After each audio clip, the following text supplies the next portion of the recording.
раньше запустил. вот, там энное количество времени просто все подряд ловил. Всех подряд пэтов ловил. То есть там одного выложили, я баг быстренько перезаходил, там нажимал. А сейчас уже вообще забыл на это делать.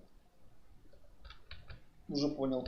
Ну тут я еще, знаешь, обмазывал просто. И в принципе до меня дошло. Сейчас, короче, у школьников каникулы.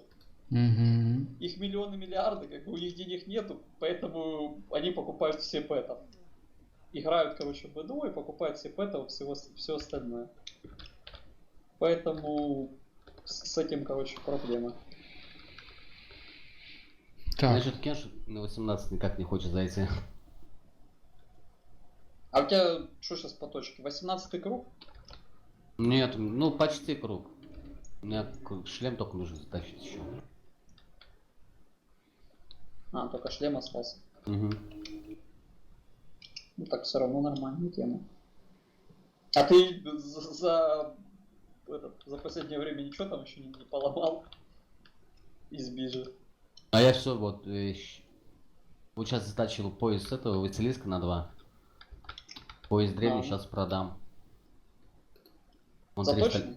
Да, он 300 лямов стоит, хоть какие-то деньги. Хоть какие-то деньги, 300 лямов, неплохо.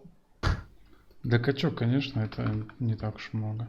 Это сейчас это немного, это копейки получается. Да, вот на днях выкладывали 19-ю экзарку. Я, блин, пропустил ее, очень жалко. За сколько?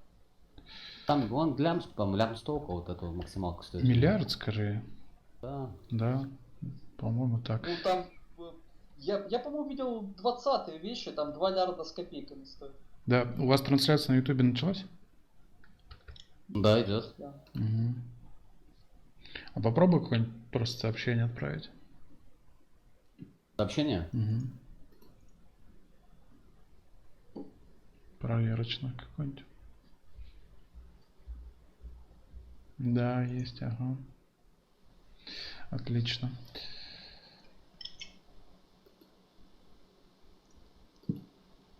Так.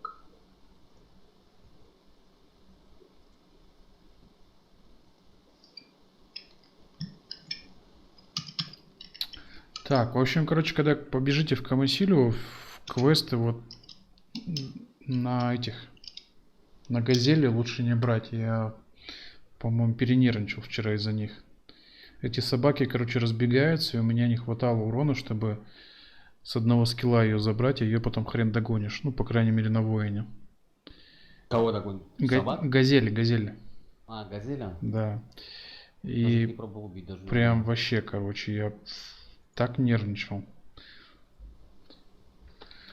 Такие-то эти квесты меня давно так не бесили. И слоны, соответственно, тоже. Дебилоидные абсолютно квесты. Потому что ты одного бьешь, агрится вся стая, и они тебя окружают просто со всех сторон. И ты себя при этом не видишь среди них. То есть, что за РПГ, блин, при которой ты своего персонажа не видишь, когда его что-то загораживает. Просто у меня зла вообще никого не хватало. Ну это да, это реально напрямую. Тебя просто вот он бьет, например, опрокидывает, и все, и ты не видишь, что с тобой там происходит, только видишь, что у тебя ХП уходит, или ты там лежишь, и все. А там, кстати, я так заметил, там вообще, по-моему, все мобы опрокидывают просто. Ну да. Все тупо. Шо собаки, шо грифоны, шо птицы. Ну эти.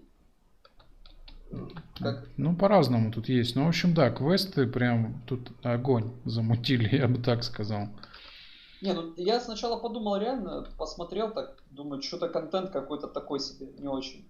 А потом, понял, что на самом деле это ж только начало. Это там первый самый, там первая какая-то часть, там, не знаю, из нескольких частей. Потом еще контент. Но нам этот контент еще долго ждать, так как еще на Корее вторую часть, по-моему, уже не завезли.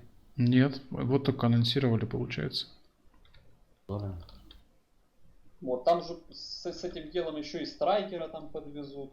Не знаю, мне что-то страйкер вообще никак не зацепил ничем. Страйкер, скорее всего, будет в следующем месяце, когда будет анонс, не анонс, а релиз Альбиона. И они под это дело, скорее всего... Вывезут страйкера? Да, чтобы... Ну, да, чтобы народ не разбегался. А, ну, кстати, да. Есть такой вариант. Да, вот вы что-нибудь про Альбион, кстати, слышали? Да я говорил. Я, в принципе, пошпилил, короче, там энное количество, не знаю сколько там, 2-3 А, бета-теста да? А за БТшки. тогда тоже платно было, нет? Да. Нифига, и у тебя сейчас ключ, получается, к Альбиону есть? Не, нету. А, ты просто У меня, брал короче, вот. там, я не помню, там А платно как ты или в нет этом было. случае заходил-то, если у тебя ключа нет? Там же на ЗБТ без приобретения ключа, по-моему, не зайдешь, и тебе кто-то давал. Там по инвайтам мне, по-моему, заинвайтил чувак. Без ключа, короче, по инвайту. Там какая-то была то ли акция, то ли еще какая-то херня, я не помню. Вот, у меня ключа никакого не давали, ничего такого. Мне просто типа заинвайтил чувак, я там поиграл вместе с ним. Я говорил же, он был в этом, там, в одном из топовых кланов Нильфгард. Короче, поиграл там 3 бета-теста, наверное. И, короче, что ему надоело это все дело, что еще там многим людям просто надоело. Ты, короче, играешь, там Вайп. собираешь ресурсы, развиваешься, качаешься и так далее, и так далее. Потом, короче, уже там все посмотрел, все потестировал. Бам, короче, вайп. Потом еще раз такая же самая история, еще, и в итоге, блин, тебе это задал одно и то же повторять по 100 раз. И, короче, я в итоге на это дело забил и как-то вообще больше туда не тянет. Не знаю, что там, это давно было, я не знаю, что там подобавляли, какие там темы с этим связаны. Может, там уже много всего прикольного, но вообще как бы нет желания никакого туда возвращаться. А что там, кстати, сделали? Ее платный, не платный, как вообще? С релизом. Да, 30 баксов минимальный ключ. И как, ты типа покупаешь ключ, и он там, это не free-to-play, а просто купил и играешь, да? Да, это получается buy-to-play. То есть ты покупаешь как Майнкрафт, короче. А, все, я понял. В принципе, логично, что они так сделали, потому что free-to-play, если бы они сделали там в условиях, в тех условиях, это было, наверное, вообще полным бредом. Ну, там вот этот Гектор обновление выкатили сейчас на днях, и что-то там прям народу так понабежало даже. Я там посмотрел по статистике запросов в Яндексе, активность. И вот в эти крупные обновления там она подскакивает где-то раза в 3, наверное. Блин, сейчас я с Альбионом тебя перебью на секунду. Я, короче, хотел спросить, записать хотел. Как крафтить получается? Я вообще не крафтил руду, не перекрафчивал. И этот не перекрафчивал. Лен тоже. Угу. Как там, типа, сколько штук и как это вообще к этому делу подходить? Скажи. Вот, допустим, руду из обычной руды, там получается слитки. Делают, Нет, да? сначала куски получаются. Так, то есть сначала просто там нагреванием или что? Да, нагреванием куски получаешь. Так, нагреванием куски. Потом после этого. Потом, если ты слитки стали хочешь делать, то куски также нагреванием 5 кусков и 5 угля. И у тебя получается слиток стали. 5 кусков, 5 угля. А, кстати, вот по выгоде, получается, у меня угля нет. Мне его придется навыки покупать. То есть я-то в минус для себя не уйду, или профит нормальный с этого получу или нет? Как в этом Профит будет только если ты сдаешь под пустынным бафом. В остальном случае ты просто можешь сдать на аукционе.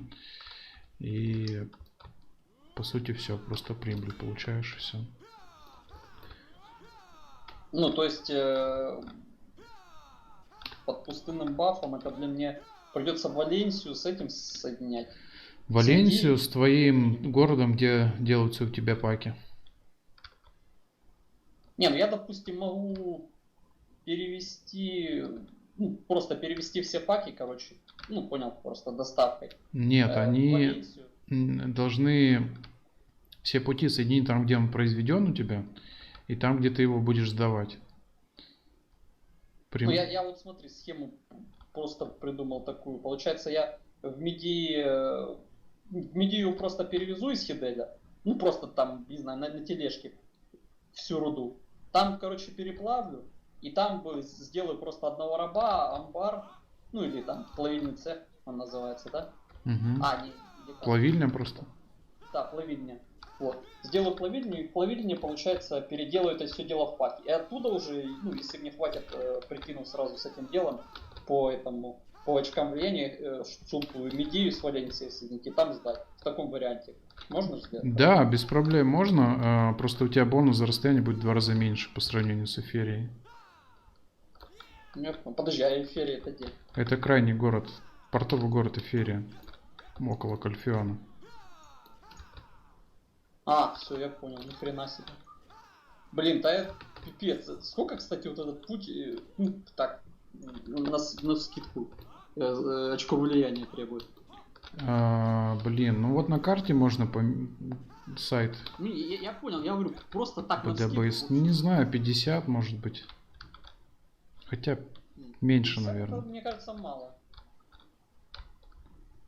Я просто, допустим, могу снять несколько огородов под это дело и зафигачить этот путь. Но ты говоришь еще при всем при этом у меня должен быть и торговля.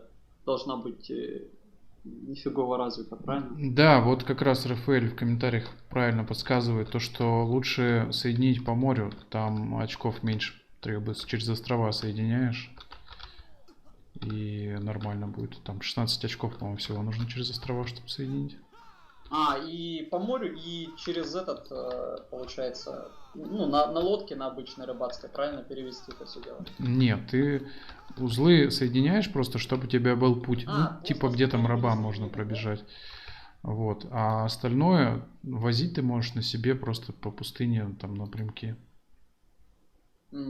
Все, я понял, все. Ну, блин, у меня, я сейчас посмотрел, у меня торговля вообще новичок 4 только. Так что с этим как бы проблема небольшая. Ну, придется как бы на это просто забить, пускай дальше купится, правильно? Наверное, так будет оптимально. Что еще раз пропустил? Я говорю, у меня торговля сейчас вообще новичок, там 8 или что-то такое, Да. то есть вообще не прокачано ни хрена.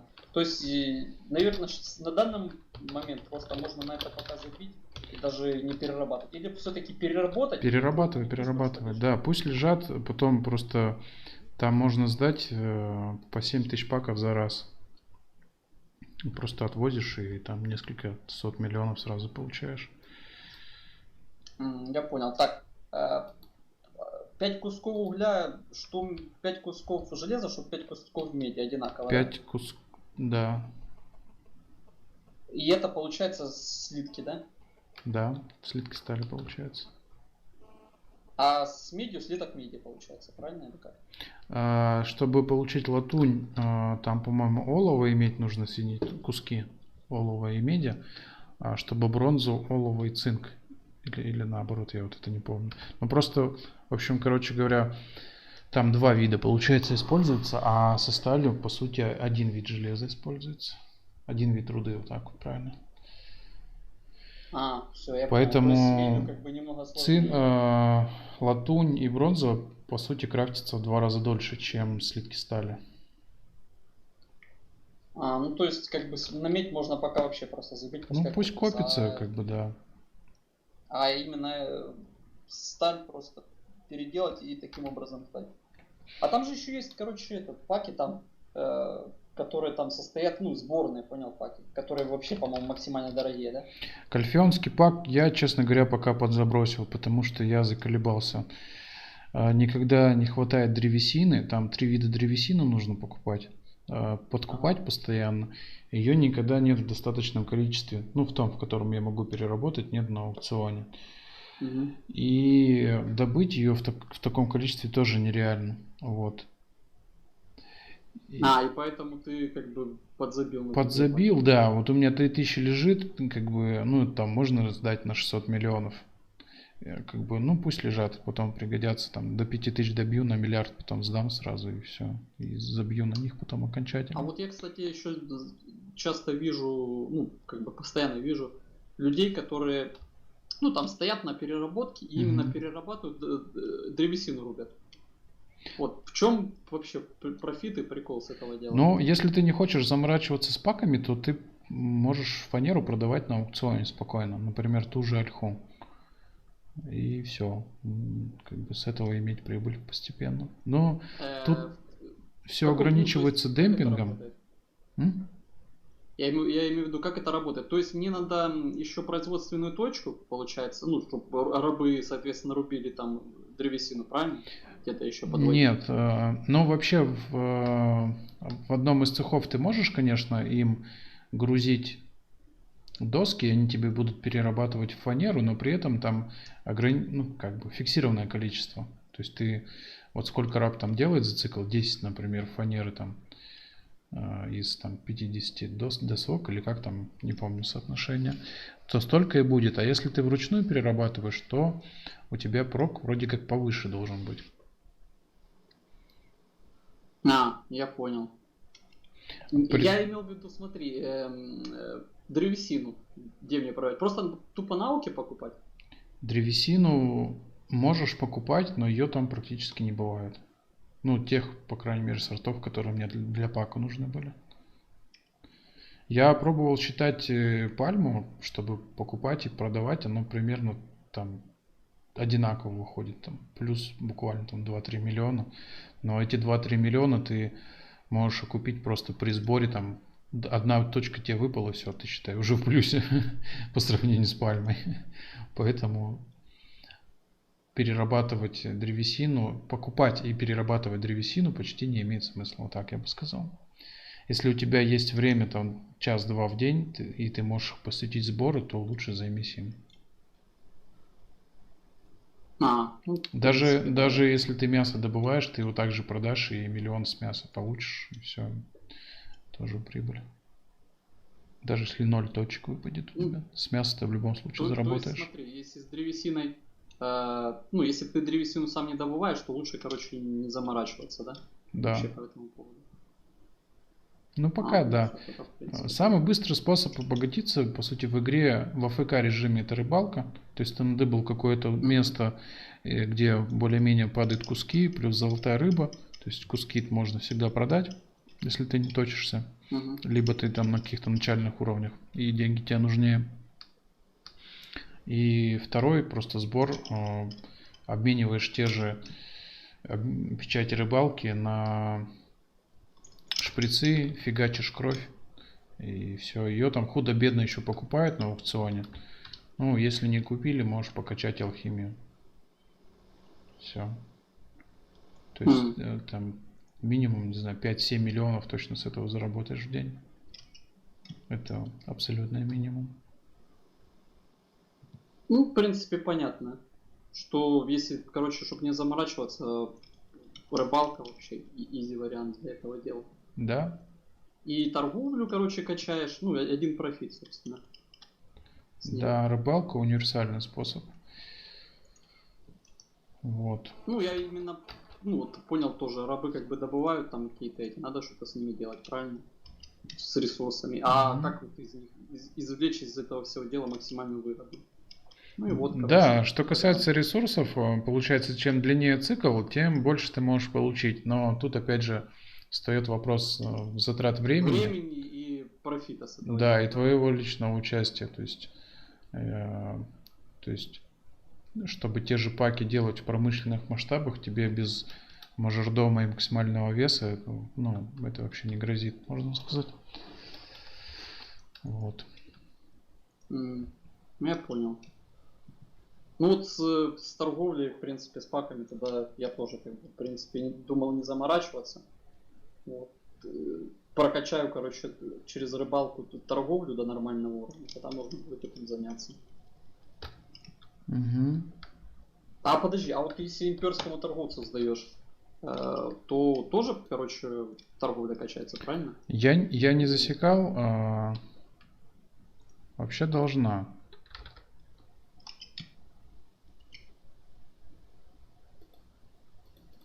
А вот, кстати, пробужденка у всех классов разная квеста? Или нет? Так. Квесты. Я просто только на воина делал. Вот, наверное, тут не подскажу. Может быть, и зрителей кто-то нас смотрит и знает ответ. Просто я, короче, этот сейчас, получается, на мистика делаю квест.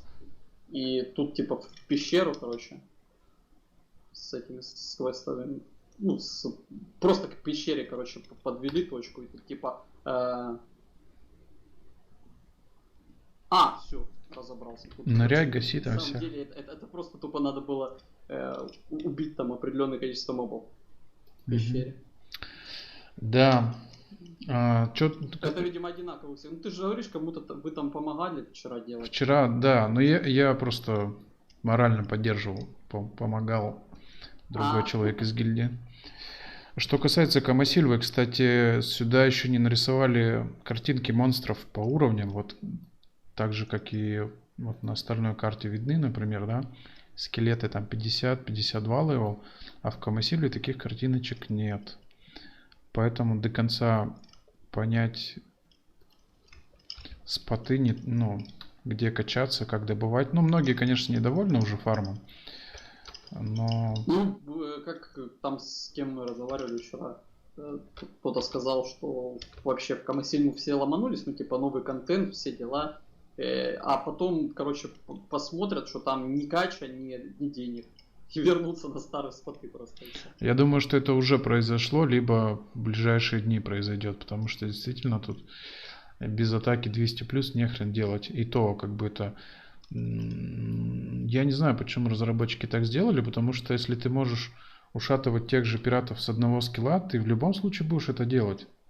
А зачем тебе... Ну и профита тебе в любом случае это Нет, принесет. они бы сделали пати-контент, ну, выпускать, да? Но хотя бы, чтобы профит какой-то с этого был.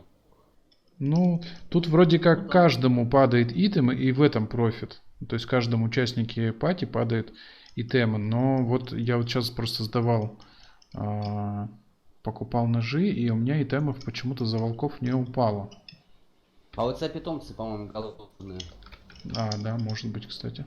Там у тебя что-то посмотрел, у тебя там питомцы голодные. то есть Так, они не тогда собирают конюху ничего. надо поскакать, да?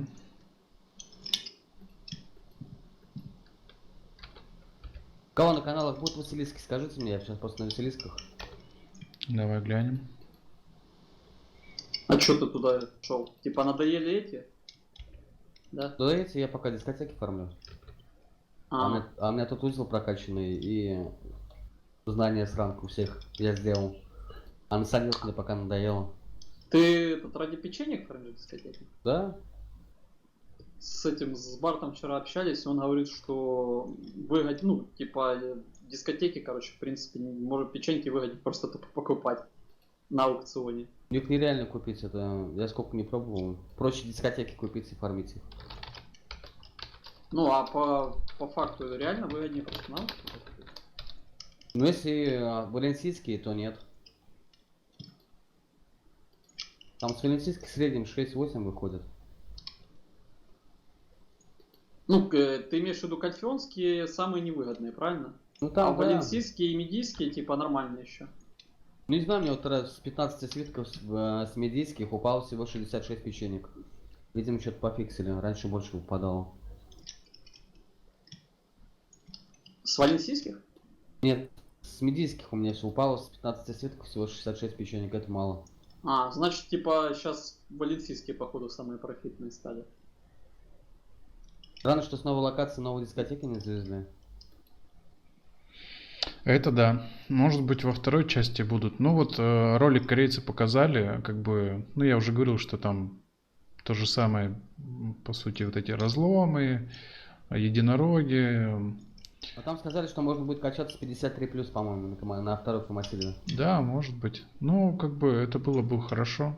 Маленько разбавить карту. Вот, кстати, если сравнивать с тем же освободить, да. Альбионом, тут карта, ну, то есть там карта намного больше, чем здесь. Ну да, там в плане карты, конечно, карта нереальных размеров просто. По сравнению с местом здесь. Тут реально, ну тут я говорю, слава богу, что есть каналы. Вот прикинь, один сервер, вот, просто один. Угу. И что тут вообще делать? Тут просто на каждом из спотов, ну таких более-менее относительно неплохих, просто было миллиард людей, короче, все друг друга на головах сидели. Это да. Там было постоянно ПВП, просто нон-стоп, никто ничего не сделал. Ну это я говорю, вот как бы каналы тут, конечно, очень сильно помогают в этом деле. Каждый раз в Камасилию бегу каждый день и каждый раз вообще забываю. Когда выезжаю на склад, смотрю, так, это взял, прибегаю и постоянно что-то забываю. 100%. Ну да, у меня, кстати, тоже такая фигня. Постоянно, ну, идешь, а потом забываешь, что ты там вообще не переодел одежду и в рыбаке бежишь, короче, там, не знаю, Вот вообще. кого-то мочить. Ну, это слава богу, что там ты бежишь мочить этих квест на пробужденного пхега. Мобы там ваншотные, поэтому как бы плевать. А если куда-то там по квестам относительно своего уровня бежишь, то это, конечно, проблема. Приходится назад возвращаться. Угу. А вы, кстати, что-нибудь слышали про новое приложение, вот этот Nimzes? Я нифига не слышал. Я тоже не слышал, что за приложение. Да там какая-то, короче, странная замута с тем, что время, которое... Ну, то есть ты его установил, и начинается отсчитываться время. И каждую минуту тебе насчитывают один нимс. И ты им можешь поделиться, ну, там, или запостить там фоточку или еще что-нибудь, сообщение какое-нибудь. Тратишь на это нимса. Вот. А можешь просто их кому-то пересылать. И потом вроде как ими можно рассчитываться. То есть в интернете уже есть ролики, что в некоторых кафешках, короче, люди за нимсы кофе покупают себе, там рассчитываются ими. То есть как типа бы биткоинов? типа, да, очередная криптовалюта. Виртуальная валюта? Да. И вот, то есть многие уже начали там накручивать эти нимсы, значит, пытаться как-то обогатиться.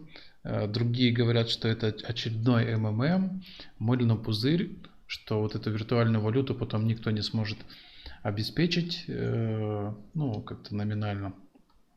Ну да, в принципе. Я вообще изначально тоже такого был мнения, что валюта, которая вообще ничем не обеспечена, то это такая себе история, и в это вкладываться я, короче, никогда бы не стал. Не, ну с биткоинами же прокатило, их же вроде как узаконили. Ну, тут тоже, ты как бы, вот у нас знаешь, как бы, как с ними дела обстоят, с биткоинами. Ну, то есть, нигде ты ими ничего не сделаешь у нас практически. Нет, тут фишка в том, что есть обменные пункты, и ты можешь их либо доллары в них вернуть, либо наоборот купить. Вот. И потом, по сути, вот уже в реальную валюту таким образом вывести свои биткоины. Тем более они же в цене постоянно растут, ты же можешь, по сути, просто инвестировать. Сейчас, когда я последний раз смотрел, биткоин $106 стоил, один биткоин. Вот. А начиналась там цена вообще с каких-то центов. Ну, там, не знаю, лет 8-10 ну, да, я назад. помню это дело все. Ну, я же говорю, я, в принципе, вот да, с биткоинами реально прокатила тема, согласен. С этим прокатит или нет? Так тоже вот, такой, ну, да, я и говорю, то, что фишка там, он прям буквально на глазах набирает скачивание и набирает популярность, там YouTube уже просто, я не знаю, но много кто снял видосы на эту тему, и никто ладом, естественно, не может сказать, потому что это просто стартап, который люди замутили и такие говорят, ну типа нате, пробуйте, ставьте, как бы. Ну, типа хайп такой подняли Да, по да, этому да. поводу, а он может просто быстро затухнуть и все. И Ну да, и все сравнивают его с тем же Инстаграмом, что вроде как он никем серьезно не воспринимался, что просто там фоточки выкладываешь, что это такое, кому нужны будут эти фоточки. А сейчас на Инстаграме такое баблище там люди делают, просто охереть не встать можно. Ну да, тут на самом деле, короче, сложно сказать про... Тут ты знаешь, там, допустим, про какие-то там стартапы, которые тоже были в начале, там по ним какой-то хайп был, все такое, а потом про них уже вообще никто даже не вспомнил. Ну это всегда и тогда. таких было до хрена больше, чем такие, которые реально взлетели. Ну, понятное дело, не всем же так везет. Вот, поэтому, я же говорю, тут такое дело. Стоит оно того, не стоит, вообще хрен пойми, что это и как. К чему. Я говорю, ну я лично, короче, как-то прохладно отношусь к таким всем вещам. Угу. Мне как-то вообще на это плевать. Ну, типа, взлетело, не взлетело. Тоже как бы плевать абсолютно. О, кстати, я что-то совсем забыл. Я же этот чат настроил. По идее, должно уже donation в описании к видео. Вот ссылочка, по-моему, есть. Сейчас проверю. Я там, короче, оповещение сделал такое. Если кому интересно, попробуйте 10 рублей скинуть. Потихонечку, короче, начал оформлять. А то я считаю, уже не знаю, полгода там или сколько эти стримы иногда делаю. И это никак не было оформлено. Сейчас вот наконец-то занялся. А что ты сейчас в Камасиле это делаешь, собственно?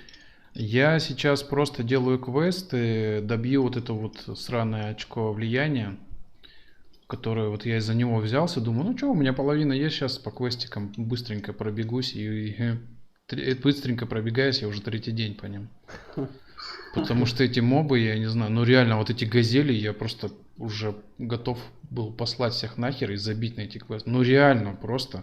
Какой мудила придумал вообще такой квест, что ты бьешь, она от тебя убегает, и на войне тебе нереально ее догнать. То есть либо она в камень куда-нибудь упрется, либо чудесным образом ты ее просто опрокидываешь. И то это там раз с 10-го раза только бывает. Кстати, вот эта тема с камнем упрется. В принципе, ну, тут только с такими мобами только так это дело и будет. Ты же знаешь, что от тебя по прямой всегда убегают. Так нет, мы, короче, мы с Яной были такие, я говорю, ну все, давай загоняй на меня. То есть ты бьешь, она шугается и скачет на меня. Все, давай, ага. А эти скоты, они, короче, хаотично разбегают. То есть не прямолинейно от тебя они бегут. Они могут влево, вправо побежать, там еще куда-нибудь. Вообще посрать просто. Вроде по прямой всегда, не? Нет, вот мы пробовали, нифига подобного. Это так кажется, что ты просто за ними там сам быстренько подруливаешь, и кажется, ну, вроде по прямой. Нифига не по прямой. Ну тогда вообще, конечно, Ну, бредовая второй вариант, это прям набафаться на урон, вообще дико. И либо Шотать. ультой, короче, да, там есть такие споты, где по 3-4 штучки они стоят, а их там, по-моему, 20 нужно умотать. Вот. Либо просто с какого-то мощного своего супер удара там меткости накидываешь и с 3-го удара там. Боевиками это хорошо, издалека взял и разбомбил. Ну, может быть. Ну, в общем, короче, воины страдают в очередной раз такими квестами. А сколько у тебя, кстати, по шмоту, что у тебя? Так, по шмоту у меня 174 на пробужденном, 263 защиты. Так а чё ты одет хреново? У тебя там, блин, Я же не точусь. с твоими финансами у тебя должно быть там атаки, короче, блин, 230, наверное. Какое бабло, ты чё? Я тебе могу свой склад показать, там 600 тысяч, по-моему, сейчас лежит, или там, не знаю, может пару миллионов сейчас набежало. Блин, ты ж там, ну я говорю, в день там должен, короче, по идее иметь там, не знаю, лимонов по 50, по 60. Если Барт с его, короче, там, с худеньким этим в день имеет, он говорил, сколько там, 25 что ли? Они все лежат в паках. Вот я тебе говорю, что 3000 паков в калифионской древесине лежит, это 600 миллионов. И их, по идее, можно просто отвезти и сдать. И все. Вот. У тебя, короче, все бабло тупо в паках лежит. Да, можно сказать и так. И везде по чуть-чуть там лежит. Что ты при этом уже приодет, короче, вообще. Там нет, я не приодет. Я же бабло растратил, вот, когда точил 4-го ремесленника. И потом хотел заточить пояс Маноса, еще 800 миллионов на них слил. Жек, у него весь босс-сет full, если до Каранда. Ему только осталось заточить и все. Да, и некоторых даже шмоток по 2 лежит. Ну, по 2 это, чтобы на 19 точить, наверное, да? Да. Ну, это нормальная тема. Ну, я думал, реально, ты думал заточен, короче, уже там по жести. А ты, кажется, не так, чтобы сильно еще и проточен. Нет, я вообще не проточен. Мы особенно что-то... Что же мы точили-то? Я уже сейчас не помню. Ну, в общем, короче, еще мне мой шлем Таритас, который я сейчас таскаю, попался под руку, и мы с него сбили заточку. И я сейчас в 16-м просто тупо бегаю. Понятно. Ты еще, короче, тоже любитель порастачиваться. Расточился случайно, да. Еще тот. Ну тут на самом деле без этого никуда. Хочешь, короче, классный этот иметь, Затар, растачивайся. Так, что у нас там, гости? Здорово. Привет. Да, привет. Здорово. Че, какие новости, рассказывай. Да вот, смотрю на тебя, прикалываюсь. Как ты докатился до такого состояния? Что с 16-м шлем Тритас пришел в Камасилево. Вообще бомж, да. Вообще ты меня позоришь. Да. Давай этот... Ты брось, надо, короче, Андрюху там, где он, достать и точиться. Ну, надо. Я не против. В принципе, точки есть. Да, Да. давай паки и точись. Точка есть 16. Не, просто он ленивый жопка, ему иногда это так лень точиться. И мне вообще лень точиться. Я... Прошу. Блин, это самое интересное. Зато какой азарт. Да, это же реально самое интересное, наверное. Саня, какой азарт? Подумай-ка, на 19 точиться вообще, это самый азарт. Да, Спускать, это самое поднимать. интересное. Спускать, поднимать. Да, в общем, короче, вы меня вот все-таки убедите, наверное, рано или поздно точиться, и будет какой-нибудь стрим по заточке, и мы что-нибудь заточим. Ну, вообще, у меня в приоритете, конечно, пояс Маноса на 2, а потом... На 2 это, Саня, не проблема заточить, в принципе, не на 3 загонять. Да, не проблема, и даже у меня есть заготовки, как бы... Опять ты все деньги на свои пояса всрал. Да, Вот как обычно. да. Как обычно. Но у меня их сейчас 7 штук в запасе нулевых, то есть их по-бырому нужно на плюс 1 загнать и тыкать на плюс 2. У меня на одном персе, по-моему, уже 40 фейлов есть, так что, по сути, На вот, плюс 2 должен загнать. по Я вот сути, выделить время. загнал с 38. Да, заняться, не знаю, может быть, на днях, на этой неделе и загнать. Пояса это такая шняга. У меня древень пояс. Ну, первый нормально ходил постоянно. На плюс 1, 22, там 24, 21. Ну, вообще шикарно летал. За то, чтобы вточить на 2, я сфейлил 6 поясов плюс первых, и только 7-й у меня вошел. Начинал я с 36 фейлов. То есть 40 Надо- плюс фейлов, чтобы на 2 заточить пояс духа древнего. Вот такие. А ты параллельно шмотки не точил? Нет. Я обычно, когда пояса точу или бежу, я сперва точу на каких на больше шмотов. Если вижу, что не залетает, пробую уже бежу. Кстати, залетает. Ну, я пробовал на нескольких персонажах, пробовал и брал, грубо говоря, шмотку расфейливал какую-нибудь 18 и тыкал пояс. Вот, то есть в таком моменте. Ну, в итоге, говорю, 41 или 42 фейла он у меня вошел пояс. Вот на 3 На проблемно загонять. У меня вот на 3 загонял. На 3 я с аукциона урвал. Нет, я на 3 загонял. Вот на 4 как-то пробовал. Фейл. На 4 это уже верх грани, предел безумия. О, на 4 это прям предел мечтаний. У меня тут лярдик был, я просто взял пульну, купил через торг 3-й пояс. И вообще рад. Григорий, теперь не знаешь, себе не Да, знаешь. да, зачем? По Сколько заточке. бы, блин, слил, если точился просто. Да, А вообще. второй пояс просто пульнул, денег вернул, часть все. Красота. Слушайте, Да, я... реально, наверное, с такими вещами по заточке, там бижа и пояса и все, что с этим связано, проще именно, особенно когда высокая точка, проще, блин, навыки, наверное, словить, чем самому точить. Так, конечно, блин, денег вон постукал, около склада постоял, блин, и ништяк. Нет, так мобов пошел по фарму. Ну, я не люблю. Я не знаю, мне с аукциона никогда не везло. Мгм. Да, Поэтому какой-то да не, более-менее везет, как бы там. Везет, более-менее, да, то есть такие вещи. Вот. Меня тоже поначалу тут на меня ругались, такой секой, ты там вещи с аукциона через торг покупаешь, мы поставки не можем, это через торг. Я говорю, да блин, говорю, ну реально же купить, я же тоже говорю, не вот с первой попытки там. Иногда постоишь и месяц, чтобы поймать, грубо говоря, какую-нибудь бижутерию хорошую.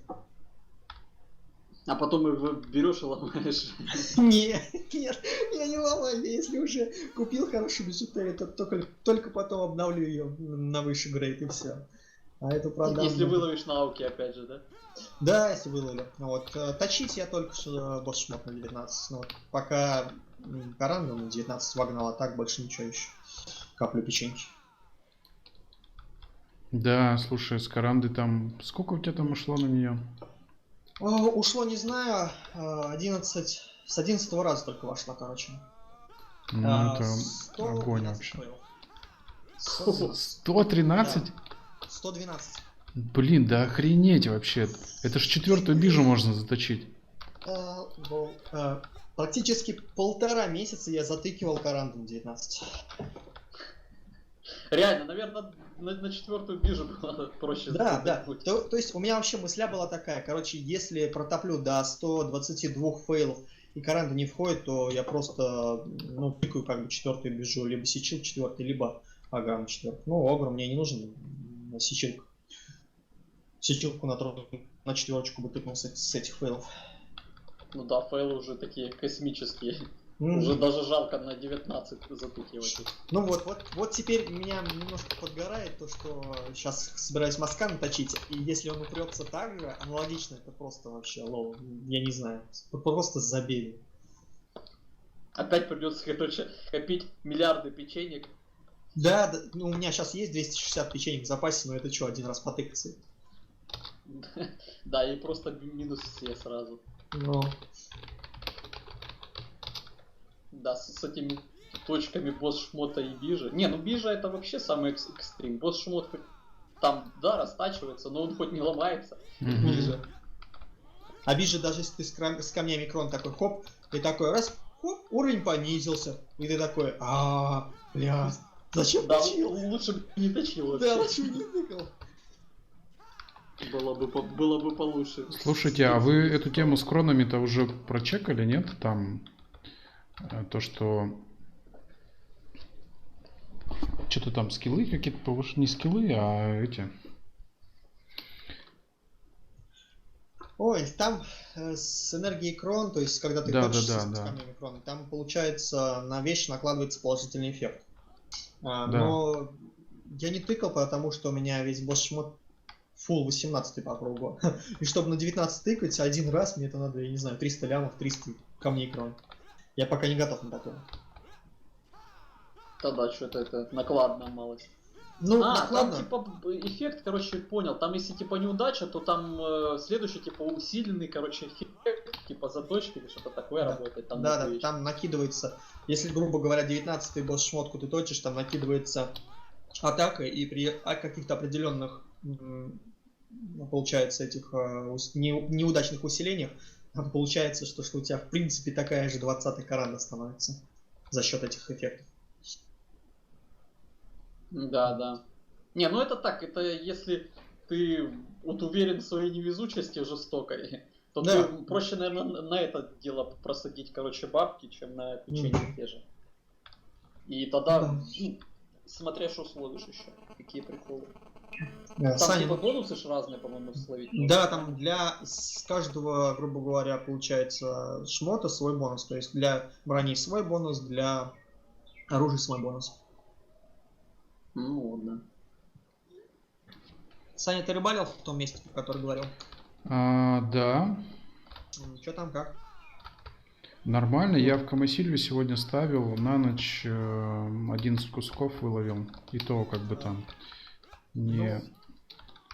Я 6 кусков выловил, ставил рыбачить в речке, где дерево.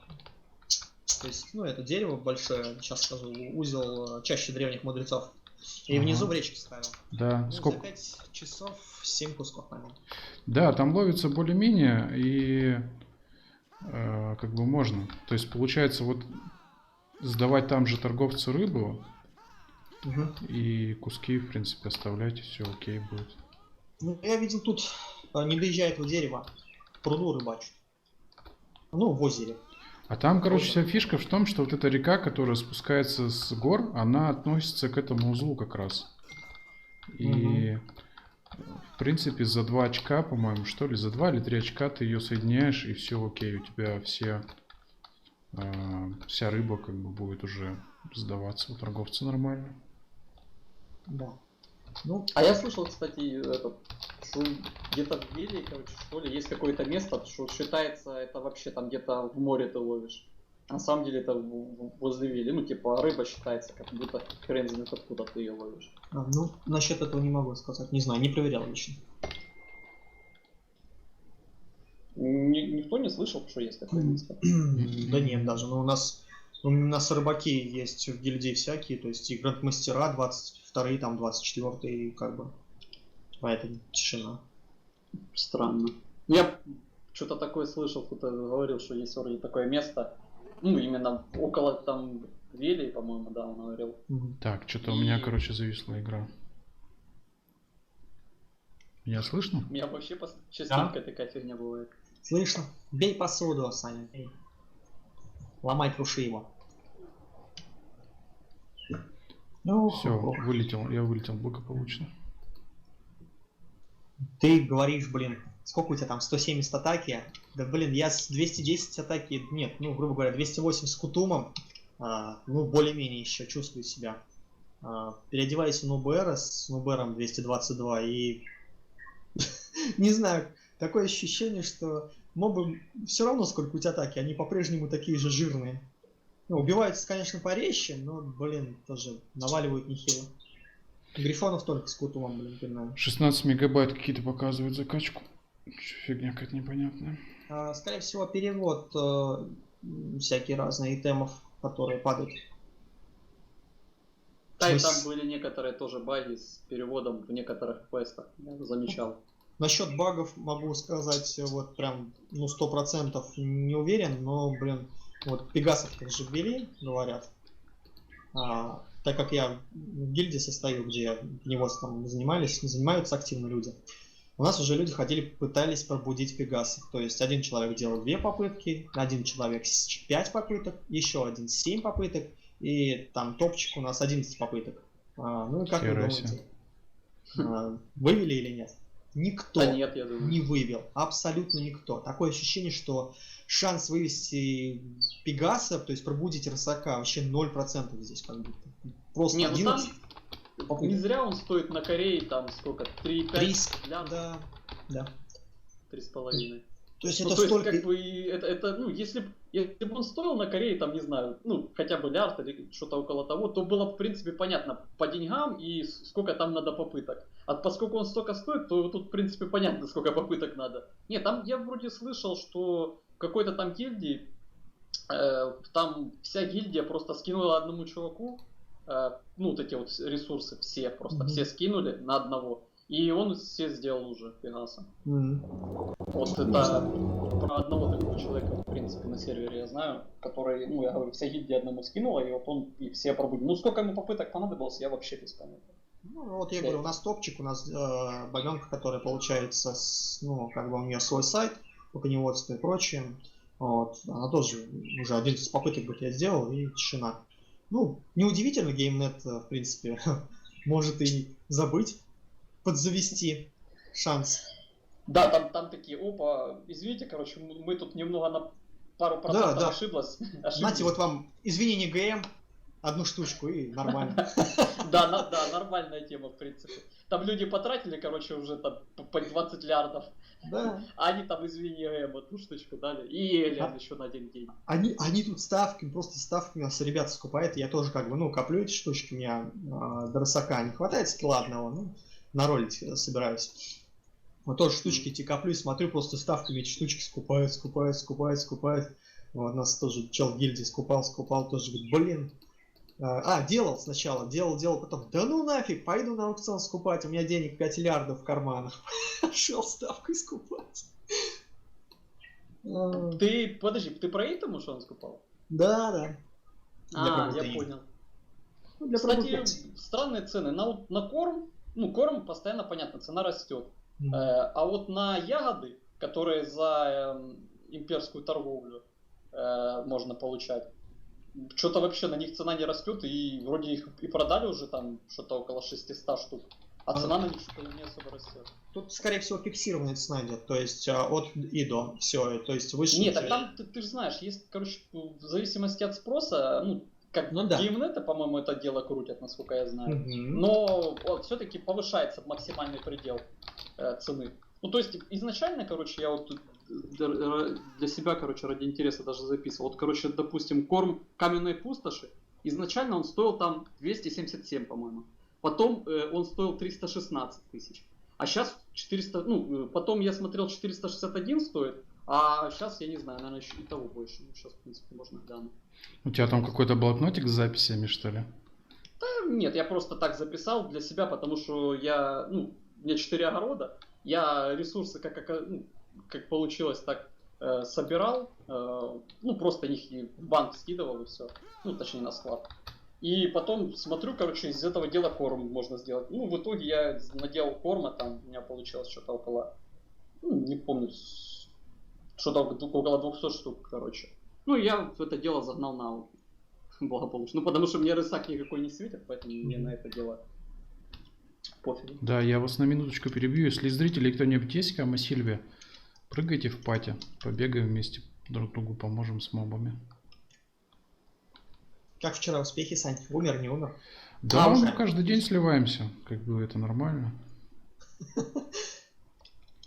Уже Нет, я 500 тысяч стоит, кстати, корм.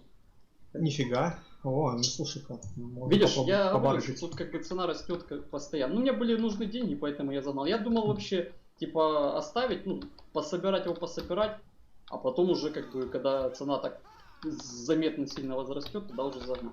Ну, были надо деньги, поэтому загнал. Мгм. Ну вот тоже эти вот темы, корень синего копыта, частицы ветра, земли, они тоже, видишь, фиксированная цена стоит, то есть больше 200 тысяч нельзя эти, а корень больше 500 тысяч как бы нельзя. Хотя они тоже ведь просто используются и поставки Да, покупают. бешеным. Да, все вот такие темы, они только появляются, навыки, их моментально выкупают. Да. Это Ну и тоже. водоросли те же самые тоже, которые с рыбалки ловятся. Тоже, кстати, ну, в принципе, приятнее, наверное, дискотеки все равно ловить, потому что дискотека лям стоит, а водоросли там сколько, 300 тысяч, по-моему. Да, 300 или там сколько, или 200, не помню. А, кстати, вот, допустим, там, ну, не знаю, на ученике там рыбалки и на ГМе рыбалки. Дискотеки как вообще с этим связаны? Ну, вообще, шанс, чем выше уровень профа, тем больше шанс поймать. То есть ты Именно дискотеку или рыбу высокого уровня? на общее идет. То есть там нету именно дискотека, именно рыба. То есть это идет общий показатель. Просто смотри, прикол в чем. Дискотеки, вот, они же зеленого грейда получается. Ну, то есть зеленые. То есть, ну, по логике вещей, если у тебя выше уровень профессии, то есть ты тогда должен получать более крутого грейда. То есть, ну, получается рыбу золотую ты должен получать больше ее, а дискотек меньше. Я тебе поскольку так они зеленые. скажу, нет, тут немножко по-другому система работает. Тут система зависит, во-первых, от удочки. Есть несколько видов удочек, естественно, ну, ты знаешь, сирингейские, кальфионские, там прочее. Вот. Каждый из них работает по своему стилю. Одна работает, ну, грубо говоря, просто прочность, вторая, там, из баленуса, она быстрее как бы ловит, то есть ускоряет. Вот. А второй вот как балку раз именно ускоряет. да, а вот как раз таки кальфионские и медийские удочки, как я помню, они там имеют два параметра. Одна позволяет поймать рыбу, то есть чаще желтую, нежели чем всю остальную, а вторая удочка позволяет поймать рыбу крупную. Крупную это значит для рекорда, то есть, ну, понимаешь, когда ты ловишь рыбку, видишь там циферки. Вот. И вот чем больше циферка, значит, тем больше рыбы. То есть, получается, тем, ну, как бы, выше твой шанс попасть в рейтинг именно рыболовов. Тем больше вот этот вот вес идет от рыбы, вот, соответственно, тем, так скажем, больше опыта тебе идет в рыбалку. Вот. Я понял. Поэтому вот такой вот, здесь скорее тоже профа зависит, но и удочку тоже, как бы, про удочку не стоит забывать, потому что она играет одну из важных ролей. Да, я тут ставлю комментарий. Вы, наверное, комментарий не видите, да, на стриме? Амару пишет, время рыбалки просто сокращается. Это, наверное, он какой-то из удочек тоже имел в виду. Это баленовская удочка, она именно сокращает только и все. Ну, она второй балку сокращает. Ну, там вроде как раз и написано скорость второй балки меньше. Да, там вот внизу у каждой удочки прописано. А, кстати, как твои успехи с заточкой-то? Что, по поводу баленовской Да, удочки? ты же, по-моему, на 7 или на 8 загнал ее? Да, я на 7 заточил, заделал, а на 8 я без опаски тыкнул. А сколько стоит, ты считал? До 10 догнать?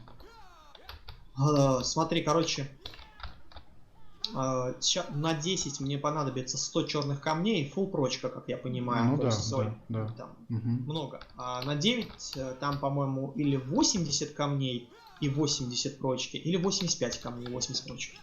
То есть что-то в таком роде. Ну, то есть, если пересчитывать на камни, это где-то около 5 миллионов, а удочки 10 удочек и там, или и 80, так, 18 удочек, они по 600 тысяч. Так, что-то я в уме такие цифры не могу умножать. Сейчас. Удочки с Баленосом 754 стоит сейчас. 100 лямов пишет на 10 загнать. Это на 10 с нуля или с 7? С 8 точнее даже. С 8. Так, сколько, кстати, у нее 100 прочки, ты мне говорил вроде, 100 прочки надо иметь, чтобы нормально на ночь ставить. Вот у меня 100 сколько там прочки это будет как раз таки на десятку. На десятку? Да. У меня Блин, сейчас, по-моему, десятка, да, Сань? Если память не ошибает. У меня 8-я удочка сейчас, плюс 8 удочка. 90 прочность. Понял. Он по 5 прибавляет, сейчас гляну. Да, Да. там шаг в 5. Угу. У Серендийска в 10 шаг. Да, 70 шаг. Точно. А у тебя тоже баленоской ты пользуешься, да?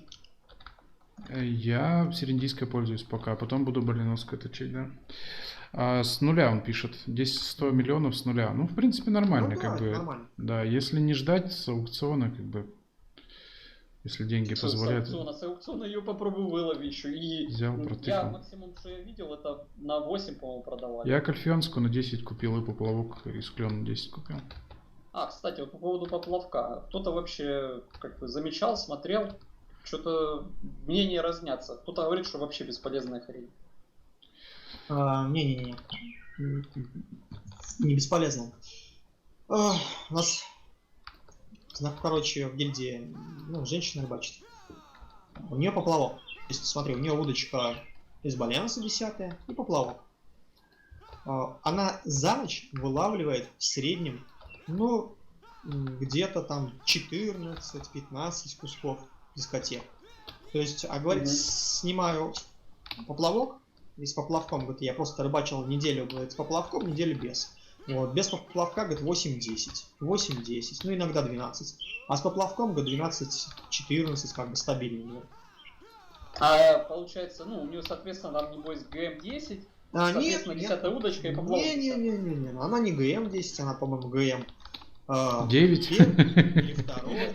9? Нормально. Не, 10, 9. Первый и второй ГМ. Не больше. А 10-я удочка баленовская? Да, удочка с баленосом 10-я. А поплавок какой? Поплавок, по-моему, из клена. А на сколько заточен? Ну, тоже по максимуму заточен. На 10-ку. Угу.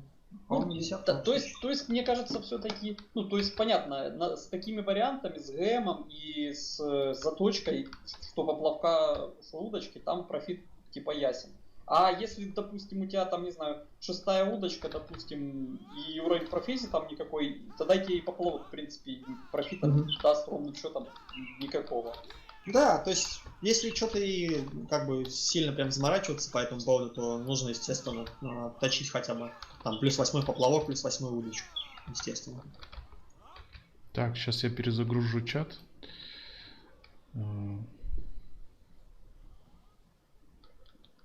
А вот интересно, сколько по дням выйдет с 6 до 8 его доточить удочку баленовскую? Ну, в зависимости от того, будешь ли ты точить фейлами, или будешь ли ты точить без опаски. Как меньше денег просадить? Точное усиление.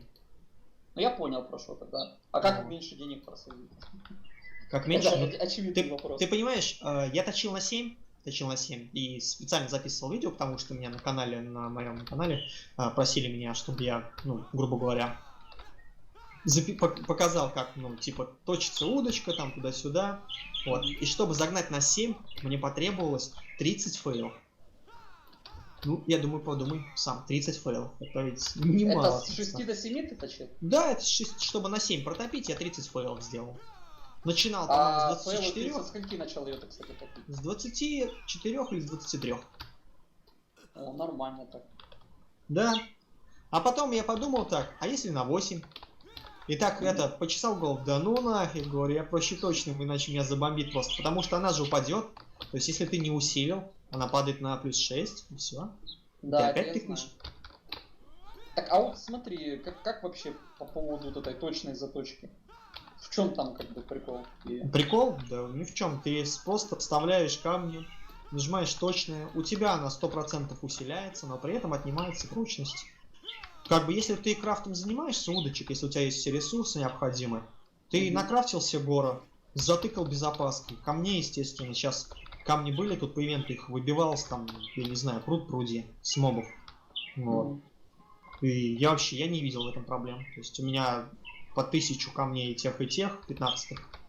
Вот, я спокойно могу даже сейчас затыкать на 10, но у меня удочек пока нету, чтобы прочность восстанавливать. Блин, не знаю, тут проблема 30 фейлов еще тоже как бы... Ну, ты понимаешь, да, тут можно точным усилением и с 5 тыкать. То есть до 5 удочка вполне нормально точится. Там многие говорят, что до 5 тыкали там с 5, с 8 фейлов, не больше. То есть я начинал 2 фейла, там 4, по-моему, 6, 8, потом 12 или 15. И, короче, на 5 я, по-моему, загонял с... на 5. Вот на 6, по-моему, с 20 фейлов загонял. Я понял. Ну, Там 20 фейлов тоже, прямо скажем, немало. Ну, 20 фейлов на репласе вообще изи. Да, спокойно. Там на репласе можно и 26 так-то набить. Ну, можно, но я не рискую. Ну, это я говорю, все равно такое себе дело. Можно их просто и слить. На то, что уже реплас. Да. Потом растачиваться нужно будет. Не, нормально, так-то я разочек тыкнул, хотел расфейлить реплас 18. 24 фейла было. 24 фейла, они испарились, и 19 ботинки реплас. Ну, отлично вообще. Отличное приобретение. Вообще шикарно. Надо было записывать, я не знаю, я просмотры в гору набрал. А еще бы меня хейтеры закидали помидорами.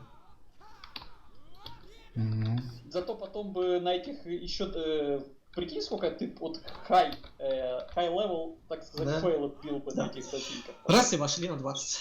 И все.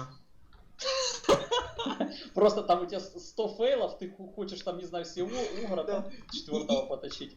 И ты думаешь, сейчас вот на этом репласе, на 19-м изи вообще еще там себе немного фейлов подкоплю. И да, 20-й реплас. И просто антипригарное покрытие на моем стуле просто сгорает. Это моментально. А, кстати, вот по поводу расточки репласа. Как вы растачиваете? Реплас? Ну, тут смотри, вот лично я точусь, как бы немножко, может быть, показаться странно. У меня именно для набивания фейлов есть 4-5 вещей. Но это не босс-шмот. Это обычные шмотки. Это Таритас, щит, грубо говоря, Аксион. Потом у меня ботинки 16 реплас. Ну, еще там разные дотки интересные. У тебя, то есть, не full реплас, да? Да, у меня не full реплас. То есть я, грубо говоря, этот реплас 16, если там, набрал 20 фейлов, тыкаю его, гоняю на 17. Если он до 27 фейлов упирается и не загоняет, значит, естественно, я другую вещь затачиваю, и потом эти 27 фейлов на 18, чтобы тыкнуть, спуская другую вещь. Вот у меня штучка есть такая, называется посох Юрия. Весьма интересная вещь. Она может на 17 не точиться и дать спокойно 32-36 фейлов. Вот. А может и на 18 войти с 24, но потом зато ты, грубо говоря, с 40 фейлов тыкнешь на 19, она не войдет 100%. То есть интересный такой момент с этим посохом. Но дорогой, зараза, стоит восстанавливать. Вот, а реплас есть... Сколько он там? 400 тысяч? По-моему, 240 или 270 тысяч один посох стоит. То есть довольно дорого. Я понял. Вот, а реплас только чисто ботинки 16 у меня. Я, естественно, их гоняю туда-сюда.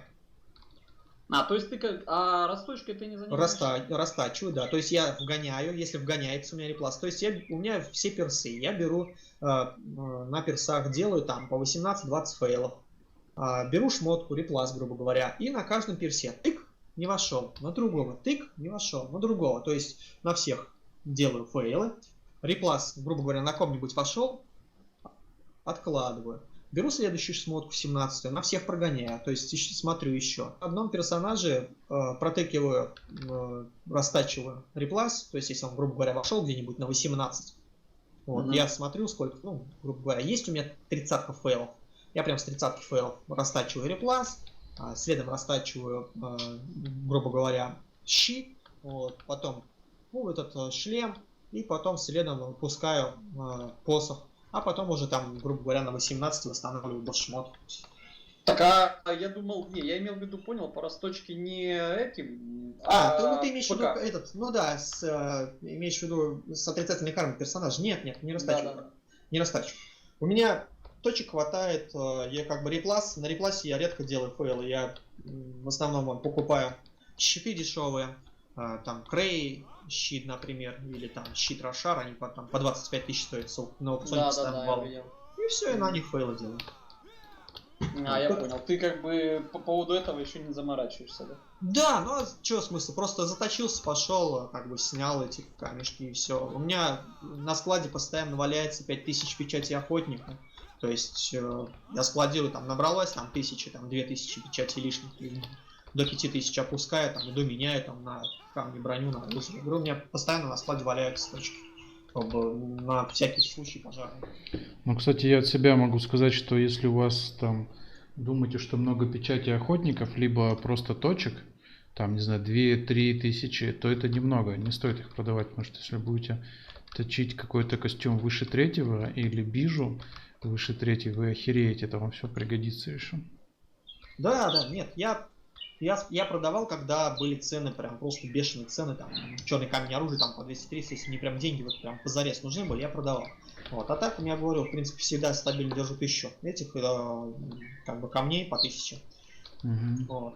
Ну, опять-таки, я босс-шмот же full круг не растачиваю, я если беру одну вещь, то я одну вещь тыкаю постоянно, то есть обязательно оставляю 80 прочки на вещи, догоняю на 18 и как бы хожу дальше.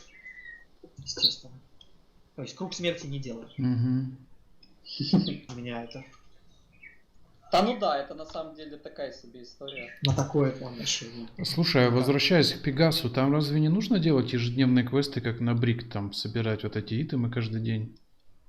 Хочешь делай, хочешь не делай, просто с огородов, с печати всякие разные меняешь, получаешь те же самые темы. И все. То есть они все друг друга взаимозаменяемы. Клево. Там на каждую из, по-моему, там же 3 скилла, да, по-моему, вот таких пробуждений. И на каждый из скиллов там по 2 итема, по-моему, да? Разные подходы. Они взаимозаменяемы. И, соответственно, забиваешь итемами, эти скиллы прокачиваешь до 200%. Потом камень пробуждения создаешь и поехали. Тычка.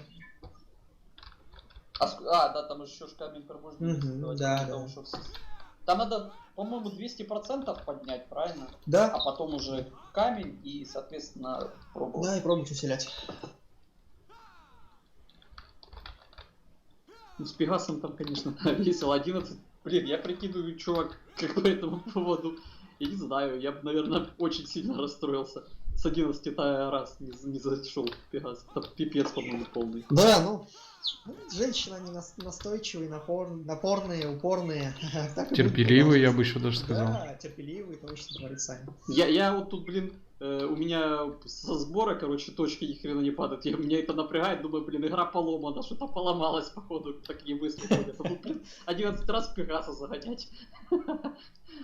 Вот то да, там, конечно, уже не знаю, что можно и думать по этому поводу.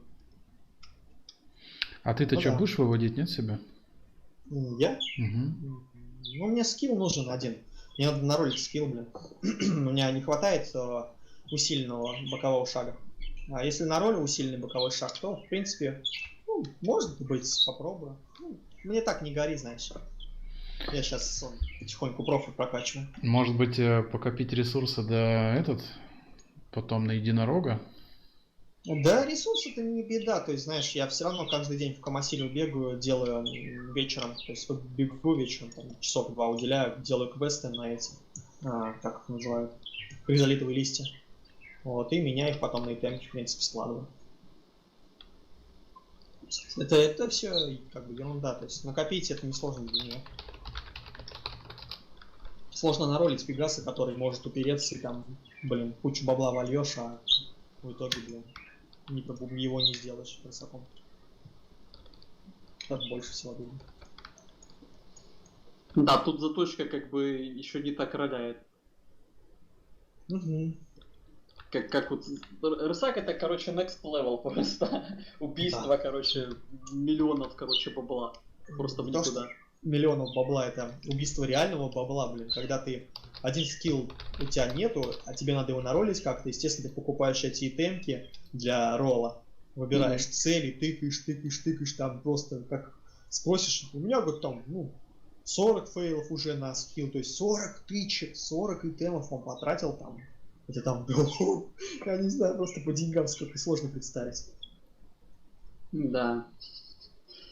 И это ради того, чтобы просто лошадку себе, короче, Да, иметь, лошадку, просто в которую ты какие-то- дальше будешь еще сливать столько же. Какие-то пиксели, чтобы там получить, блин, вообще, вообще бред, блин. Я вот себе, блин, какого там, 6-го грейда купил с этими, со всеми скиллами прокачанными и вообще не парюсь. На ней езжу и горя не Ну знаю. да, хватает чё. Ну, я как бы коневодством тоже украшением занимаюсь, прокачивал лошадок тут, качал, скрещивал, сейчас рейты подвезли нам усиленные, то есть у нас рейты выше при скрещивании. Вот сейчас тоже качаю, хочу. Скрестить шестерку с семеркой, посмотреть, выведут восьмерку или нет. До этого у меня было 27 фейлов, 5 плюс 5 я скрещивал, получал пятерку. А тут недавно скрестил 5 плюс 5, блин, не прокачанных, недокачанных точнее, получил шестерку и семерку, блин, вообще в шоке был. Такой, блин, фига. Спустя, говорю, столько Так фейлов. а как ты вот занимаешься лошадками и не вкачал себе рысака до сих пор, не поимел? Но я не активно занимаюсь, то есть... Ты так время от времени? Да, время от времени. Я больше ремеслом занимаюсь. Ремеслом, так, там, грубо говоря, иногда мобов пофармить, иногда там на фанчик сходить, осаду провести, подраться. Я понял. Всего по Всего чуть-чуть. чуть-чуть. Ну, блин, игра же, она на то и игра, чтобы, блин, не отдыхать, а не работать. Ну да, кстати, от Да, этого... тут как бы... Надо отдыхать, короче, иногда менять. Что говорить? Да, то есть менять эти... Деятельность свою. Вот, как бы 6, считай, даже чуть больше, может быть, месяцев 7, наверное, или 8 я провел в PvP гильдии, и просто эти каждодневные осады, они по горлу меня уже зависли, и я просто надоел, реально надоел. Рутина Да, просто, ты приходишь как бы с работы, ты хочешь сесть отдохнуть, там что-нибудь поделать, а тут тебе там оповещание на весь экран, сегодня осада, ла-ла-ла-ла-ла-ла. Чё, ты понимаешь, что у тебя там времени там, может быть, час-полтора на сборы, и там надо уже готовиться к осаде, там, бафаться, прочее. И все, это такой за этот час там пробежал, там, рабов покормил, там, пиво туда-сюда, все, уже побежал на место собираться на осаду. Что-то я откинулся. После осады, там, после часовой осады, ладно, если часовая, если субботний, там, 4 часа, ты просто после нее, да какой там дальше играть, там уже спать хочется просто. Так это же получается по субботам ноды, а по... подожди, по субботам территории. это осады... Территории. Да, территория, а ноды когда? Ноды с Среду, воскресенья по пятницу. То есть... Лол. Каждый день они? Да, не каждый день. Ты можешь каждый день ставить, но если, грубо говоря, ты захватил 2 узла, то все. То есть 2 узла на гильдию это предел. То есть 2 осады провел, как бы захватил 2 узла. Все, то есть это больше ты не можешь поставить. Ну а у тебя их отжать в эту же неделю не могут? В эту же неделю нет, только на следующей неделе. То есть захватил узел, он неделю твой. Через неделю придет всё, как я раз понял. бабло, в этот же день, когда ты захватил, придет бабло тебе в гильдию. Понятно. Я думал, раньше по-другому было. Я как Раньше, бы да. еще в СБТ помню тему, там вообще было по средам, по-моему, как раз узлы были, а по субботам осады. Или по воскресеньям что-то такое. На УБТ в начале. Там потом вообще бред был такой, что гильдия могла хоть каждую неделю ходить и каждую неделю узлы отжимать. Просто там вообще полный был. Вот, деньги забыл снять с узла, то есть они сами не снимались, забыл деньги снять, кому-то подарил, грубо говоря. Они там Денежки. остались, просто следующий Да. хозяин, короче, забрал. Следующий хозяин, который, да, захватывает, он приходит такой, хоп, снимает, и там, о, нифига, там денежки, он такой, радостный, довольный, каждый гильдии пополнит. Да, я вот помню как раз эти темы. А сейчас с новыми этими как-то еще не участвовал. Ну, блин, я после того, как вернулся, играю 2 недели всего. Поэтому такое еще много всего. Ну, Ну блин, да. я уж, по крайней мере, в плане ремесла и все с этим связано, уже так нормально разобрался, шикарно. Неплохо. Пассивный заработок уже есть. Неплохо. Да, Раньше там кач и все, и это, на этом заработок заканчивался. Сейчас уже с ремеслом рыбалка. Думал, рыбалка раньше это херня, а сейчас уже так не думаю. Прикиньте, я, Хотя короче, за эти дни, оказывается, 20 Элиан ушатал. И сейчас вот чувака прошу меня восстановить. Я даже не знал, что я столько раз слился. А, слез? Да. Ни хрена себе. А как ты так умудрился? 20 раз меня за 3 дня убили, оказывается. Я 20 Элиан, я, по-моему, покупал. Да что-то ты, типа, тебе не накладно вставать постоянно, короче, на том же месте. Добежал бы с узла уже, хрен с ним. А опыт? Ну, блин, а что у тебя там по уровню так все, типа, на тоненького уже остался? Вообще просто, Сколько? прикиньте, Сколько у тебя сейчас опыт? на 46, по-моему. 46 Ну, на всё равно, 60? блин. Нет, на 59. А, 60 идет. я понял. Ну, Я как бы думал, да. Не, ну прям все это равно, настолько блин. все критично или что? 2% за, грубо говоря, сколько там, под рейтами за час на басимах 2%, ну реально взять. Ну блин, это надо качаться, это надо сидеть. Я тут вот 60-й апал, блин, на днях вообще бомбил, блин. Сколько я там... Я до Камасильвы прапаться хотел, все-таки кое-как успел до Камасильвы прапаться. 60 капнул, да? Да, 60 апал. О, поздравляю, я даже что-то не видел, когда ты Да, успел-то. спасибо, спасибо. Ну, уже 3% как бы на 60 он взял. Там можно уже и забить, наверное, на 60. Там 61 это уже за гранью, мне Ну, кажется. там вообще очень жестко. Очень жестко. За час на басимах под full рейтами 0,5%. Ну, вроде сам этот огонь, это тюрьма. Да, то есть надо тюрьму пила вкачаться, потому что в Камасильеве кач это просто бесполезно.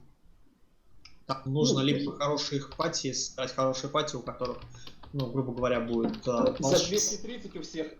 Ну, не 230, ну, грубо говоря, я со своей атакой в 222, ну, как бы дамажу нормально мобов, но извини, я воин, и у меня нет таких скиллов массовых, чтобы прям вот как волшебник. Заливать как волш там тот же, да? Да, вот. Поэтому в пати с волшом, там, с одним, с двумя там ходим, там, лучник с нами, то есть такие. Вот сегодня пойдем дикое испытание делать, самое последнее. Вильтар называется, свиток А, призыва. вот как раз про это и говорили. Да, мы как раз обсуждали это. Он фиолетового цвета. Свиток. Давайте, сходите, потом расскажешь. Когда он, кстати, фиолетового ты видишь, у тебя не колбасит экран, типа, дух, типа, на экране, и у тебя весь экран колбасит черным. А, типа, беги. Мне эта хрень, я не знаю, где-то вырубить. Я выключил.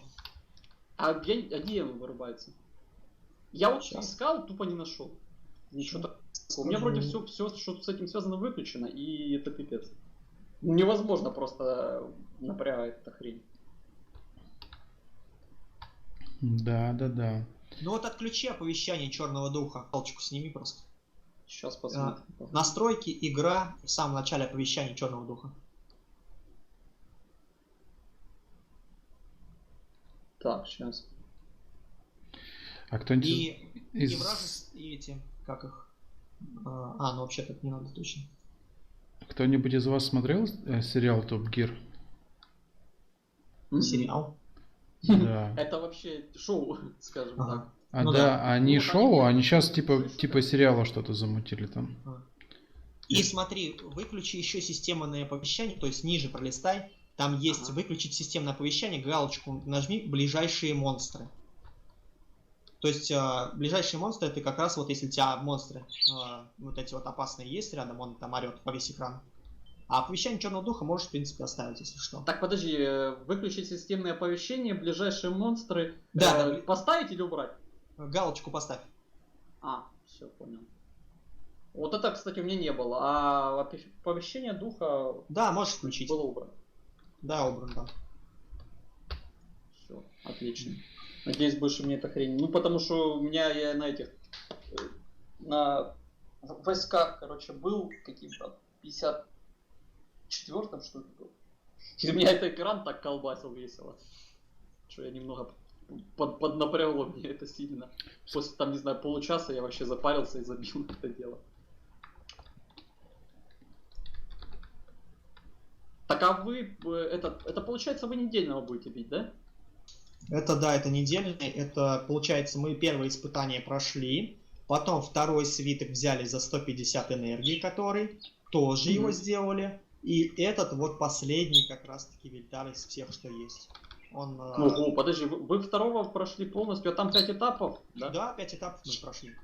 Так, а второй, подожди, это там, где, короче, на 4-м этапе, там, типа, камень, короче, ваншотает вообще всех.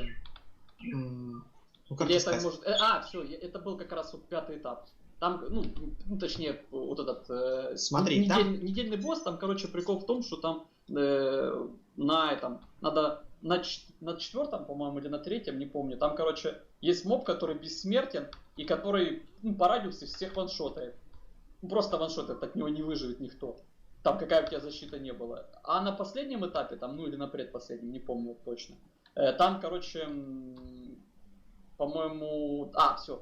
Там, короче, мобов просто нереальное количество. Их, короче, залить очень проблемно. И там надо просто зарашить босса. Если не успеешь зарашить, камень съедают, и все. Нет, это ты, наверное, про последнее испытание говоришь. Потому что, смотри, второе и третье испытание повторяются, в принципе, как и те.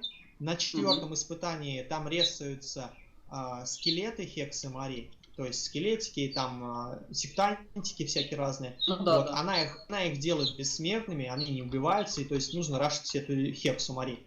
А на самом последнем этапе там типа что-то монстров, похожих на этих,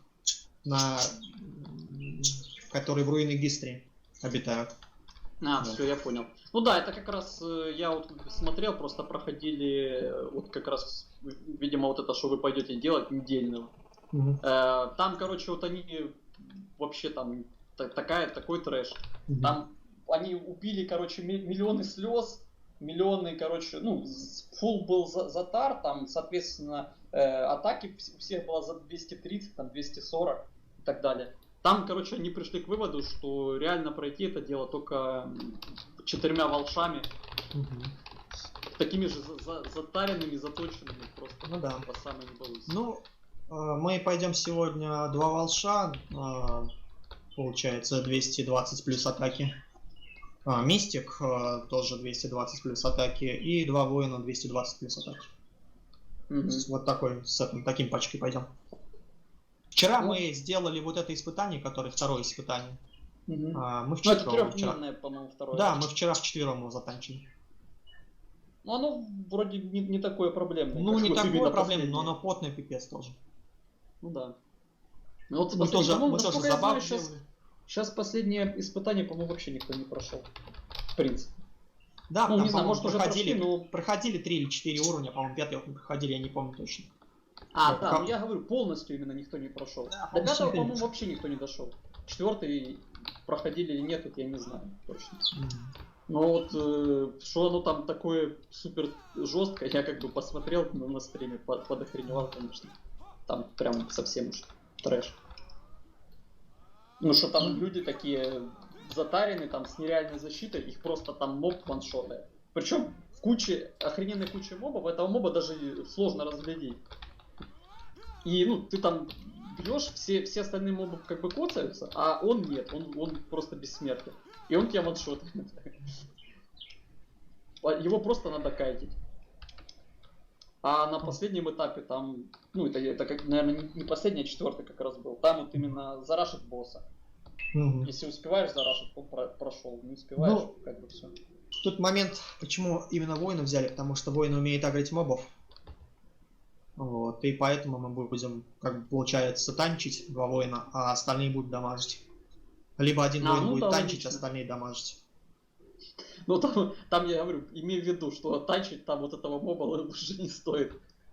Ну, у меня 300 дефа, плюс под фулл за бафом, я думаю.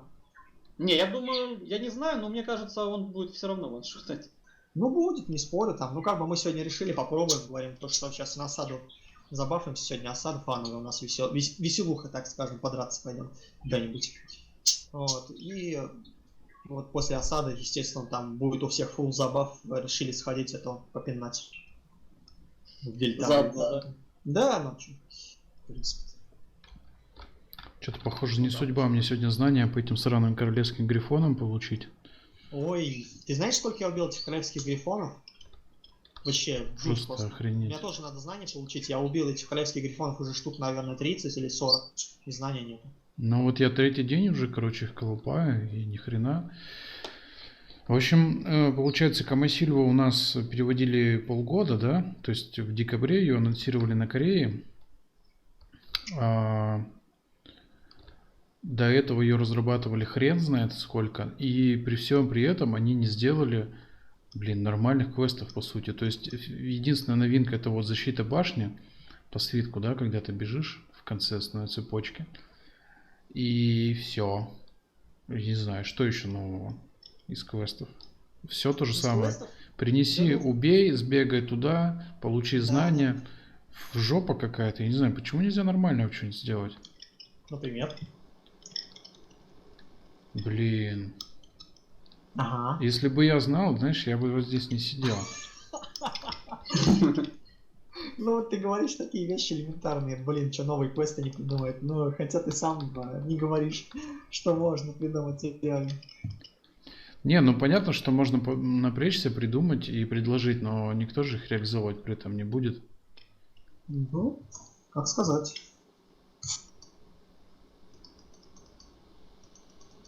Может и будет кто-то что-то. Хотя, я думаю, вряд ли. А что у вас за фановая осада, ты говоришь, сегодня? Это какая? То есть, ну, у нас каждую неделю как бы фановая осада. Мы же не PvP ребята. Мы такие гильдии ПВЕшников, так скажем. Вот. Просто ребята иногда хотят там подраться на осаде, сходить там, весь свой жар, пыл там выпустить. Вот. И я устраиваю фановую осаду. То есть раз в неделю где-то мы ходим просто подраться куда-нибудь. Там отстраиваем фортик, там обустраиваем его, собираемся все, кто хочет, потому что у нас это по желанию, тут обязалов в принципе нет никаких. Вот, и идем махать кулаками. Так это на нодах? Ну да. Это же Ну, замки вчера были. Замки вчера. Не, замки ты чё, как бы. Ну у нас гильдия, я говорю, еще ПВЕ. Гильдия Буцефал. О чем ты говоришь? Не, ну мало ли. Нет. Мы так чисто пофаниться, повеселиться. Там даже не суть важна, там победа, не победа, просто подраться. Не, ну это прикольно, да. Согласен. Вот. Я вот как раз у меня понял, я с того момента, как вернулся в БДО, у меня типа цель я перед собой поставил, короче, как минимум поучаствовать в боях за ноды. Самая минимальная цель. На замке как бы по-живому видим, а минимум в боях за ноды таких типа интересных, крутых, таких, где бомжи с бомжами воюют. Ну да, не так? Ну, примерно так у нас и происходит. То есть у нас есть хорошие ребята, есть слабые ребята. То есть, но все хотят как бы подраться. Ну, и, естественно, мы идем и всей компашкой деремся. Вот. А сколько у вас народу? У нас, гильдия у нас огромная, у нас в гильдии 100 человек. Ну, на осаду ходят там 30 человечек. Ну, это сугубо по желанию. Да, у нас обязаловок по осаде нет. То есть ты хочешь, идешь, не хочешь, не идешь, как бы, и от этого, разве что, если ты только придешь на осаду, грубо говоря, поучаствуешь, у тебя бонус к зарплате будет, и все. Так, сек, я отключусь. Да, давай. Ну, я понял, да, суть. Я думал, ПВЕ гильдии вообще, в принципе, в осадах не участвуют. Я тоже, как бы, изначально пришел в ПВЕ гильдии, мне как бы воевать нафиг, потому что я не одет ничего. Уже пододелся немного. 18 шмотки хотя бы. Уже как бы получше немного. Но пока, конечно, рановато воевать. Ну да, просто как бы тут тоже Буцефал они раньше чисто ПВЕ были, а сейчас они как бы и затрагивают всю область. То есть не только коняшками занимаются, и там подраться ходят, то есть и там квесты разные, там море, лагри, то есть все подряд делают. Вот, естественно, части ребят интересно именно подраться на осаде, поэтому не напрягаясь, ничего, то есть один разочек сходить в неделю для нас это вообще отлично. А там победим, не победим, то есть, ну, не важно. А за какие вы уровни узлы воюете? Ну, на первый ранг ходим всегда. То есть первый ранг там всегда можно найти себе равных противников, с которыми будет интересно. Потому что на второй, на третий ранг идти, там можно встретить серьезных ребят, которые просто в 60 рыл затопчут и все. Там, по-моему, вообще на 60 рыл, по-моему, на ноды, мне кажется, вообще никто не ходит. Нет, ходит. Есть. Ну, не в 60, но, грубо говоря, в 50 рыл точно есть. Ну, и в 60 рыл, конечно, тоже, ну, как бы, есть серьезные гильдии, там, топчики. Да, они в 60 рыл могут прийти. За нот? Я вообще там смотрел, короче, за нот там воюют, короче, даже в топовых гильдиях, там, не знаю, пару пачек пошло, и все, и, короче, нот отжали. Просто парой пачек. Ну, я был в Лазарах больше полугода. И когда у нас был перелив там гильдии, у нас на ноды ходило 50-55 человек. И мы в 50-55 рыл дрались. И иногда просто не вывозили осаду, потому что на узле, грубо говоря, были какие-нибудь White Ravens, которых тоже немало, Осы, которых тоже немало. А, я понял. Поэтому тоже, знаешь, что... А на первые, как бы, соперники... Не, ну я просто думал, мне казалось, что сейчас там на ноды, ну там такие гильдии, короче, небольшие, короче, которые там воюют как раз вот за первые, там и вторые ноды, я думал, в том числе воюют. Думал, там, ну, человек там 20 на 20 ходит где-то так, а то и меньше. Именно в таких вот, не в таких вот планварах серьезных, там, за серьезные узлы, которые, чтобы на замке там нападать и так далее, а именно в простых. Думал, там совсем, короче, мало народу и такие замесы ламповые, скажем так. Нет, тут иногда на первом ранге файт такой интересный, что даже круче, чем на втором или третьем.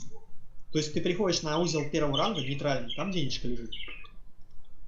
И ты просто раз пристраиваешься, там где-нибудь выбираешь место, там туда-сюда, и такой под конец стройки ты смотришь на узле 7 противников, представляешь, вместе с тобой. То есть ты такой, трэш. Я понял, это, короче, мини-осада замков.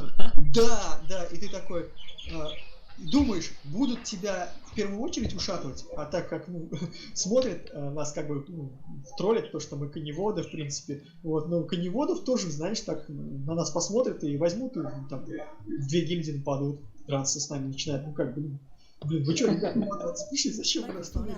А у вас Я была тут. закрепилась репутация коневодов, да? Ну, Буцефал гильдия коневодов же. Ну, я как бы Кстати, дело. не в курсе. Я говорю, я 2 недели играю с того момента, как вернулся. А раньше там знал. Ну и плюс я единственное, что меня заставило вернуться, ну как бы, почему я, собственно, вернулся после того, как забил, это, короче, турниры. Посмотрел, короче, турниры 2 на 2. Было прикольно, мне понравилось, думаю, блин, дай-ка я поиграю. Ну и затянуло. Вот уже 2 недели играю потихоньку. Вот, и, соответственно, после этого, ну и, соответственно, еще там подкасты слушаю. Подкасты я тоже слушаю. Слежу за жизнью вообще в БДО и удивляюсь, что изначально я думал, что там как бы после тех всех скандалов с этим наборами раннего доступа и прочей фигней, думал там, ну как бы скатится игра и, соответственно, забил. Практически там, не знаю, поиграл дня 3-4 и забил, короче. После всех тех историй, скандалов, думаю, ну там, короче, сейчас буду играть, и потом все забьют. И тогда тоже много народу поуходило. Вот. А потом оказалось, что нифига подобного. Игра развивается, и движуха, и все дела. Думаю, прикольно, конечно. Вот, и поэтому как-то решил вернуться, посмотреть. Сейчас пока развиваюсь только. Осады раньше были вообще осады совсем другого формата, сейчас осады иного формата. Раньше ты мог поставить форпост и бесконечно просто бегать с форпоста и туннелить. А сейчас есть КД на подъем. То есть ты сейчас поумирал в течение часа, и все. Умер, и у тебя КД. То есть ты не можешь встать в течение минуты. Вот такие А дела. тебя уже палатку твою... Да, палатки там, все прочее, твое пинают, а ты лежишь смирненько, спокойненько, ждешь свое время. А То сейчас вот в таком формате, я говорю, как у вас битвы за первые узлы, там вообще какой входной порог? Че, я пока отключу стрим тогда пока вопросов нету, потом, если появится, еще пообщаемся. Пока попрощаемся со зрителями. Ты имеешь в виду